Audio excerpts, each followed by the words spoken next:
So the topic that we are going to get into today is all in or too early, figuring out life. All in or too early, figuring out life. And obviously, and I'm talking to the viewers right now, if you have any answers or if you relate to any of this stuff, please leave it down in the comments. Whether you're on YouTube, whether you're on Spotify, whether you're on Apple Podcasts, wherever you can leave a comment at, even if you want to just come to one of our social media pages, please let us know what your opinion is, because it is very important. And we will be highlighting different opinions that you have, because again, this is the crew. So as a dealer, I get the opportunity to deal my co-hosts some questions in regarding to this. So starting off with E, when did you realize it's not okay to have a full deck yet?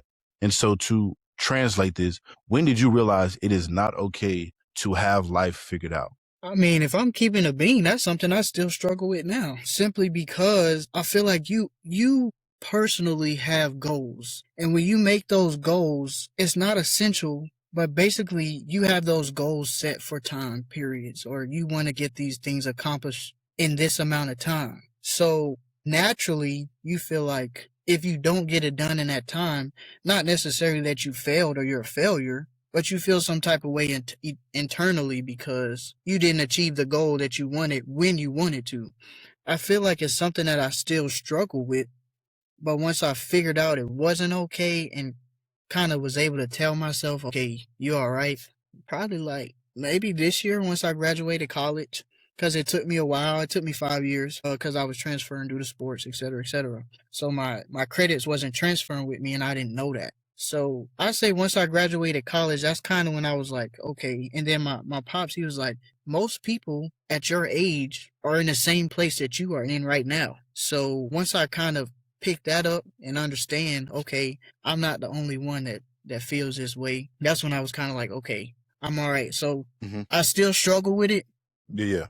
but this year is probably when I to answer your question, maybe this year at the age of 25. Okay. 25. And did anybody else want to reiterate on that question? No. Cool. So moving on to King Stacks. It's like a little order that we got here. I wasn't trying to make it a little order, but so does success look different in the Black community in comparison to other communities? So basically to reiterate that question, what do you think is a form of success that is undermined or not appreciated in comparison to other communities' versions or ideas of success? Okay, first off, it's a fire question. All your questions have been straight heat with a deck of cards we got.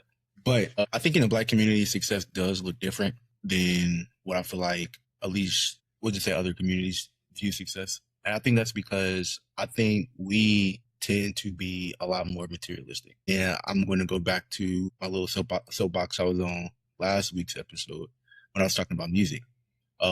We listen to all these different artists, at least in hip hop, which is predominantly a Black culture thing. A lot of artists talk about materialistic things that they have: cars, shiny wheels, the jewelry, the money, obviously. And we correlate that to success. And in some degree, sure, it is success. But I think that looks vastly different than, let's say, like the white community. And it's something I plan to actually talk about future episodes. But like success to them is assets, stocks, things like that.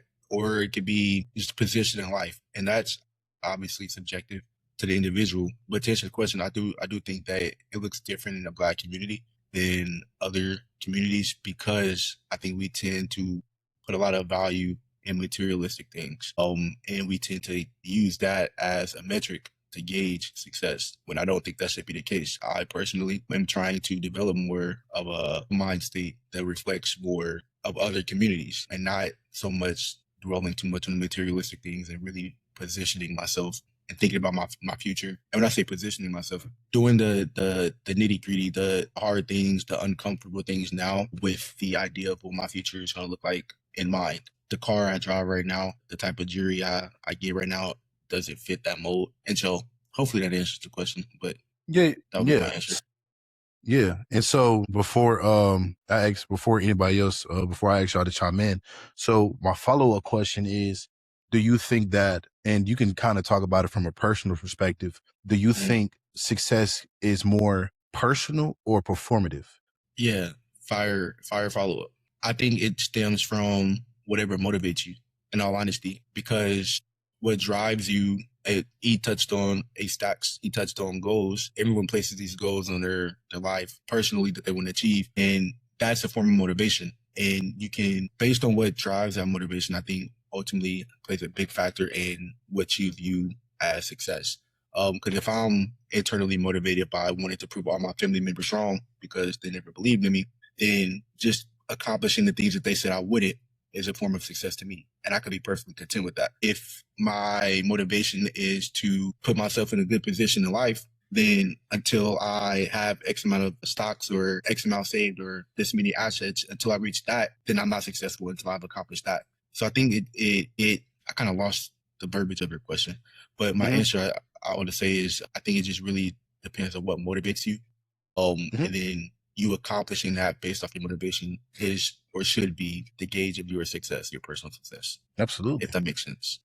No, that makes perfect sense. And did anybody else want to chime in on that? Ace Stacks, King Spade, y'all good? I think one thing I will say as far as that is, and especially because when I was coming up with these questions, personal performative, it was something that I had to really think about. You know what I'm saying? I had to, because to your point, like everything is motivation off of something that you want to achieve. But then it's also like a lot of people, a lot of their accomplishments seem fake, or a lot of the things that they've done, they didn't seem to like there was no true motivation behind it other than, oh, like I'm just doing this to get it done, or like they didn't put the actual work in. Like, for example, say I want to be a doctor. The reason why I want to be a doctor and I want to work in a hospital is because I had family members that was sick all the time. I got tired of being in an environment where they're sick.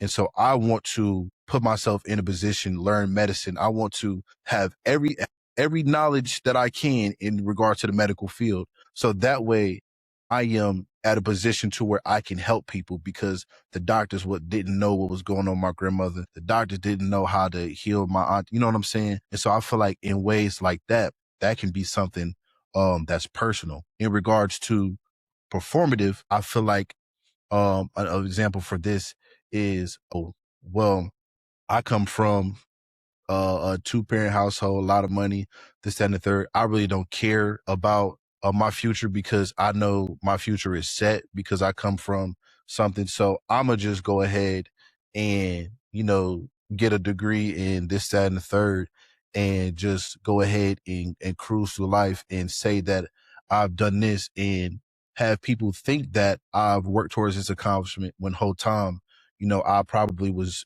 using AI to get some of the tests done, or you know what I'm saying? And so like when I'm thinking about different things, obviously when you're talking about success, you see the things that you're personally doing, but it's always been a little intriguing with me seeing how some people are either passionate about their success or they undermine it. And I feel like people that are passionate about it, you can tell that there was a reason why they wanted to achieve the things they wanted to achieve in comparison to other people who just, life was given to them. And unfortunately, in that situation, they normally tend to struggle when things doesn't go their way. So my question is, what is your take on successful athletes, kids who end up doing it? For instance, we got Bronny and Cayenne Anthony and Bryce and everything like that. Now their parents worked hard to get where they are. But for them to get where they are, the sons or the children, they had to put in that time. So what perspective do you put that under? Which category do you put that under? Because to get to the league, it's not, you got to put the work in, but it's also, so what? Yeah. Which category would you put that under? Yeah, and I'm a obviously point it back to y'all. So for example, and I like that, it's like they had to put some type of work in, obviously, but it's more so of do you think do you think Bronny is in the league because he wants to be in the league, or do you think Bronny is in the league because his dad is in the league and he knows that he has the capability of being in the league? That's kind of like my mindset, because for me, for example, and then I'm gonna let y'all go through. He had to, and people can say whatever they want about his stats in college or whatever, but he had health issues to the point to where if he really didn't want to be in the league, didn't have to. But he had to overcome those different health issues, and he had to prove that he was good enough to make it to the league. So I think in that standpoint, but then you also got Michael Jordan's sons, for example, where like that's an example of performative to where he thought everything is going to be cool because of his name, and you can't pull up not one NBA stat from his. And so it's like, but I want to open that dialogue up for everybody else. I'll say, to kind of really go back to the performative piece, this is really just a comment that I had after what you first said, KTB. I think performative success is a thing. Maybe it's always been a thing, but I feel like it's more prominent in today's world because of social media. I think there wouldn't be such thing as performative success if you didn't have anyone to perform for. But people, like, we're in the days where we're doing content on just daily life. People are literally doing a day in life. This is what I do as a 20-something-year-old XYZ. And they just highlight their successes, essentially. And that generates more money, XYZ. But if there wasn't people watching them, if there wasn't an audience to showcase, I do kind of wonder what would be successful. You know what I'm saying? And so yes, that was just something I was thinking about as you was talking. Yes, that is the point. That is the point. Go ahead, preach. I just want to because I know, look, social media has just been like gasoline to a fire I think we don't think was already burned. Actors, we don't even consider them social media now because they have so much class with how they move, because the standard with like acting had always been that. Like, you don't just go into the academies and dress any kind of way. Sexy red, that's all I'm saying. You see what I'm saying? Like Denzel, Morgan Freeman, you think of Meryl Streep, you think of Viola Davis's, you think of the Michael B's, the Chadwick Boseman's. Questlove is probably one of the only Black famous producers I can name because he's done so well in the last 2 years. We've been highlighted 2 years for him, but that's a professional that has so much class of his celebrityism. But there was a certain celebrity that was performative, like TMZ. TMZ was social media. Y'all remember blogs? Y'all remember when these random people would just blog their day-to-day thoughts? And they would be like you would have real companies coming in buying, signing them on 5-year $1 million deals for their blogs, like the Single Moms Group, because mothers would tag. You see what I'm saying? Even though we don't know who this person is without that type in. So I agree with you. My comment is performative is not a new thing.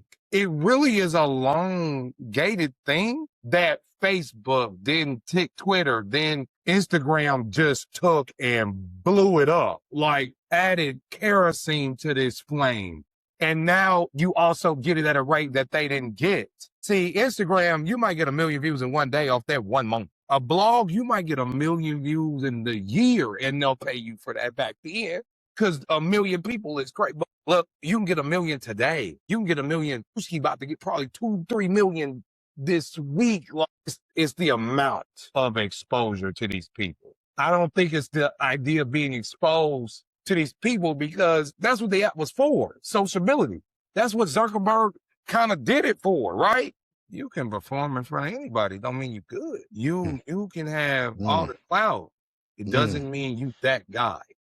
I'm one of them. I'm going to just be 100% transparent.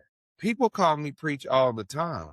They don't really know what I'm about. It's a name more than it is you knowing that I sat down and prayed over those speeches. I studied psych for 5 years. I became a motivational speaker because my mother was struggling and she had negative $20 in her account. And I think at that moment in time, on my way to my 2 weeks before I graduated, she down there gave up in front of me with lupus. And she was so tired, and it just wasn't. And I remember going there like, we're broke. What am I going to do? And I went and gave 5 speeches at my high school, and I talked to every student that would listen about just keep pushing. It's going to get better. When people say preach, they don't know that. They think I'm preach because I'm preach. They have no idea. No, there's some real shit that I had to watch. Mm-hmm. I had to pick my mama up after her seizures at 8 years old. I watched her struggle. I've seen her seize out on my 18th birthday. And I know that if anybody else would go through that, they would just stop. So it's a personal thing, but a lot of people think it's performance. People think when I talk, you know what I'm saying? Even on here, I watch, you know, my biggest thing is, I talk a lot. I don't like, that's why I'm so picky when I try to be quiet. Cause I don't want to over talk nobody, but it's like, no, this is what I do. I love to talk to people because people don't talk. People are always quiet, but I'm telling you, people are always going to look and be like, he ain't talking about nothing. He talk too much. He ain't let nobody else speak. Dog.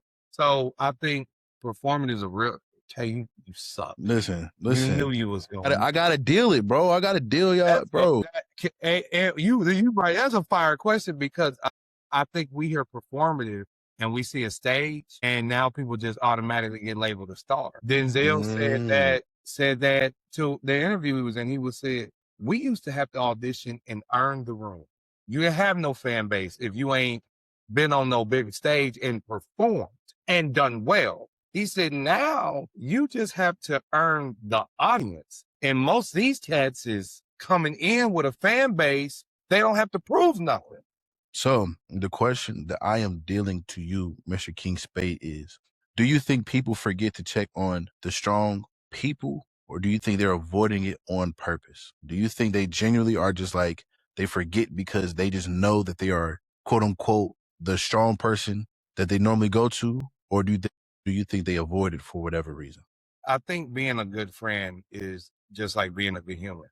People think that it comes naturally, and it still takes work. I think you can do both. I think you can be good at checking on people for 2 years, and then some shit hit you, and you don't want to be bothered.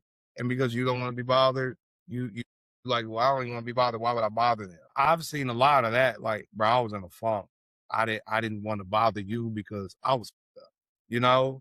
I think what I've learned, be diligent, make the time for people, and make the room for grace when people don't. I think if you got a friend and you know that they are good hearted and you know that they wouldn't go out their way to hurt you by not checking on you, maybe give some grace and give yourself some grace, because I think, let me say this, everybody needs to be checked on.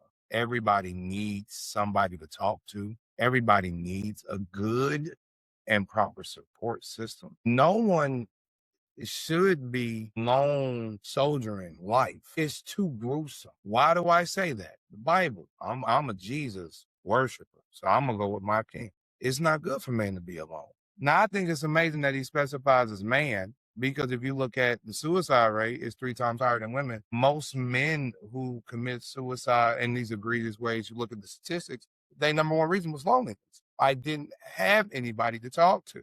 No one understands me. No one supports me. Same thing for women. No one heard me. No one listened to me. No one supports me. You're not supposed to be alone. I think if everyone understood that you don't let your people go too long without somebody checking, and instead of picking and blaming who didn't check, I've lost a brother because of, okay, why you got me getting emotional here? And it's crazy you asked me that, because I was thinking about it today, just randomly. And all I thought about was when I seen him, he was smiling last time I saw him. And we was talking, yeah, bro, oh, boy, and we both had the scat. And my wife was like, you okay? I'm just like, I didn't check. Who would have known that as bright as that smile was, he was struggling. The sweetest person that I know needed to be checked on. And he know that I did not check because I didn't care, but I so in the zone of handling business, and him in the zone of handling his and dealing with his. So I don't think it matters. What I know is check, because it's so vital. And I really wish men would get over that. Brothers, especially, because being a man is hard. Take nothing away from being a woman. Oh my God. I've learned so much having a wife and a mother who have conditions that they have to navigate, that people don't understand. Doctors don't want to listen to them, telling them about their bodies and their women. So, oh my God, that's a whole nother, but men are trained and taught and shown how to be silent, how to be tough, how to be strong, how to be, just with the flow. Don't complain. Don't get too loud. Don't get explosive. To bottle everything you dealing with, and no one tells them, "Hey, there's therapy." No, I don't like bothering people with my stuff. It's all good. Everybody got something going on. And so do you. So bros have to take accountability for being open and make the space. Niggas aren't gonna talk to you if you don't make the space to be listened. Yeah, that's true. They're not. That's But true. also for the person who needs support, swallow your pride. Because if you struggling and I'm struggling, who gives a about who don't want to say they struggling? Let's struggle together. That's a real strong problem. And because I've seen me lose one who had bros, I get beyond compassionate for bros who don't. For men who are out here just bottling everything and just dying by themselves. When it's as simple as, "Hey, bro, I just wanted to let you know I didn't even need no reason to call you. Are you okay? Are you good? If you good, cool. If you're not, and if you don't want to talk about it, cool. I called just to sell on the phone. Yeah. You want to be silent? We can sit right here on this phone and we can be quiet. But I want you to know I ain't going nowhere. We not hanging up. We gonna have this 30-minute check-in like we supposed to have it. If you don't want to talk, we ain't got to talk. I can mute myself. I can play my, but don't you hang up this phone, because I want you to get used to knowing if you don't got nobody else, you got one that'll rock with you. And that's why I'm always like I am now, because that is a phone call that I never wanted. As a man, it broke me.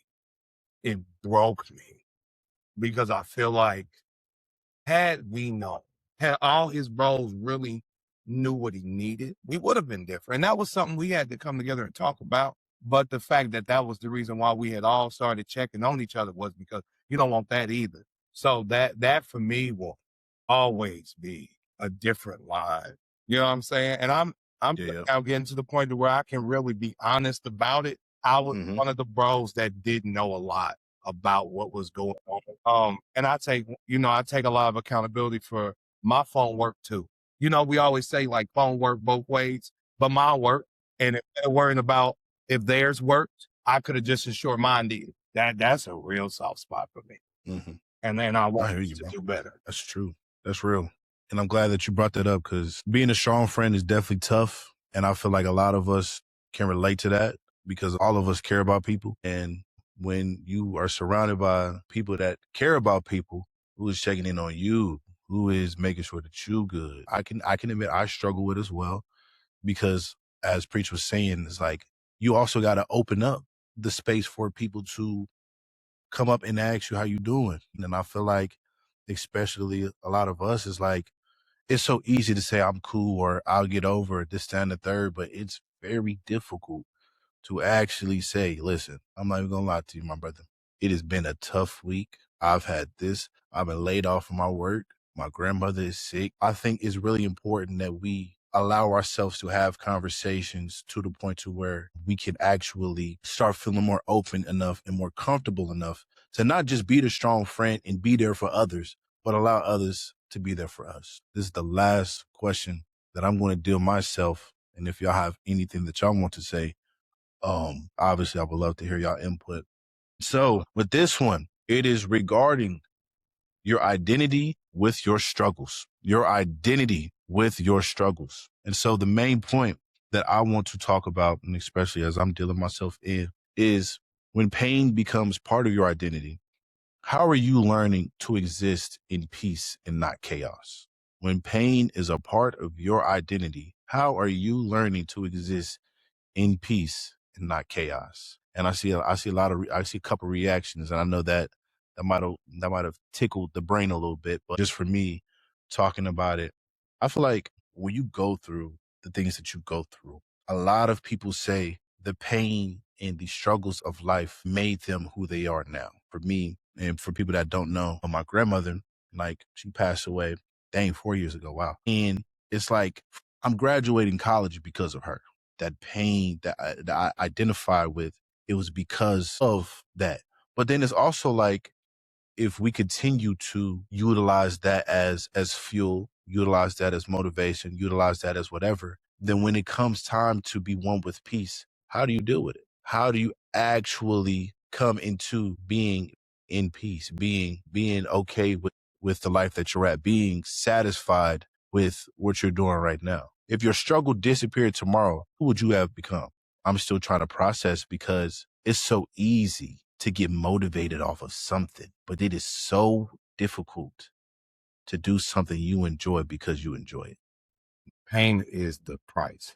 When I understood that, pain is what you pay. No one gets away from it. Everyone deals with that at some rate. The easiest route always got the hardest, most messed up route results. But the hardest routes, the ones that really shape you, are the ones you don't ask God for, but you thank Him that He gave them to you. So life is good, bad, and everything else. I think people have a misconception. Peace is not everything is flawed. Peace is good, bad, or ugly. I'm here and I'm sustained. I feel that. Moving on to King Stacks, man. What is your thoughts, man? What is your thoughts? I kind of like what Preacher just said. And it's so crazy because that's along the lines of what the sermon was today at church. Hidden blessings in hard times. And you touched on peace and, you know, life being good, bad, ugly, no matter, and everything else, no matter what, still got to be, he's still here with you. And I think that's really important to remember. And anytime you're going through not only hardships, when you're experiencing hurt, confusion, or just any types of uncertain, I think it's crucial to try to find peace in that situation. Like you said, isn't everything is smooth, because life isn't all smooth. It's knowing that in despite of your circumstance, you know that there's a light at the end of the tunnel. It's knowing that you're not alone, because at the very least, you know God is with you. And so I think that was really, I like that you touched on that. I think that was really important. And that's all the 2 cents I'm going to throw in on that topic. Hey, Stacks, man, bring us home, my brother. Bring us home. Go ahead and say the question one more time. Yes. So in the midst of just dealing with your identity with struggle, just talk about when you struggled and the things that you've gone through, when it's finally peaceful, what does that look like to you? What does peace look like to you coming from things that you struggle with? Well, I think first and foremost, the first thing you got to do is be able to differentiate, because once you get used to that struggle becomes normal. So then once it becomes normal, then it's like, I'm good, because it's what I go through all the time. So then you're not able to differentiate, I'm not okay. And that goes back to that topic of people understanding that they need to reach out to people. Your normality that you think is normal is not always normal. So being able to reach out to people and say, this is what I'm going through, and have that person be like, that's not normal. So you need to come out, you need to talk, and then you have to understand. So I think that's deep, bro. I think it's true. That's deep, bro. Yeah, that's deep. Come on bro. now. Yeah, no, Come on now. these level 10 questions. He didn't. Yeah, I told y'all was going. That's Listen, deep, bro. I told y'all. That's deep. Listen. I like that though. I guess I'm throw 2 more cents in real quick. Go ahead. Throw the extra change in there. Go ahead. Some things. Now, I just like when he said, like, first thing you got to do is differentiate. I think that was big. Yeah. The 3 points that my pastor touched on today, the first one was he actually said the first thing you got to do is stay positive. Because life is a roller coaster. There's going to be ups and downs. It's inevitable. If life was all ups, then everybody would be perfect, and no one here is perfect. So the first thing I do is remain positive and just understanding that, knowing that there's going to be hard times. The second point, he said that you got to be patient. A lot of times, and that one hit home for me because I struggle with patience, no matter what it is. Like I added to the blacklist slow people driving in the fast lane. Like I drive with a purpose. And I'm like that across the board. And it's something I'm working on. Goals, just across the board, there's a lot of different areas.